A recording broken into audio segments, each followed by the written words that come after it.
নজরে আজকের ১৪ জানুয়ারি ২০২৬-এ শীর্ষ ৩ সংবাদ। দেশজুড়ে আজকের দিনটি ছিল ঘটনাবহুল। গুরুত্বপূর্ণ ৩টি খবরের সারমর্ম নিয়ে আপনাদের সাথে আছে ২৪ কুড়িগ্রাম নিউজ। ১. নির্বাচনের প্রস্তুতি ও অপপ্রচার রোধে কঠোরতা।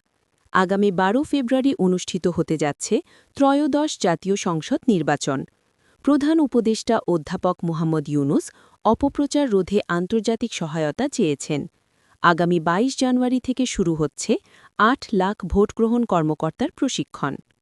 ২. বিজিবিতে নতুন প্রাণের স্পন্দন। চট্টগ্রামের সাতকানিয়ায় বিজিবির ১০৪তম রিক্রুট ব্যাচের শপথগ্রহণ অনুষ্ঠিত হয়েছে। রেকর্ড সংখ্যক ৩০২৩ জন নবীন সৈনিক আজ দেশমাতৃকার সেবায় যোগ দিলেন, যার মধ্যে ৭৩ জন লড়াকু নারী সদস্যও রয়েছেন। ৩. ৭ কলেজের ঢাকা অবরোধ।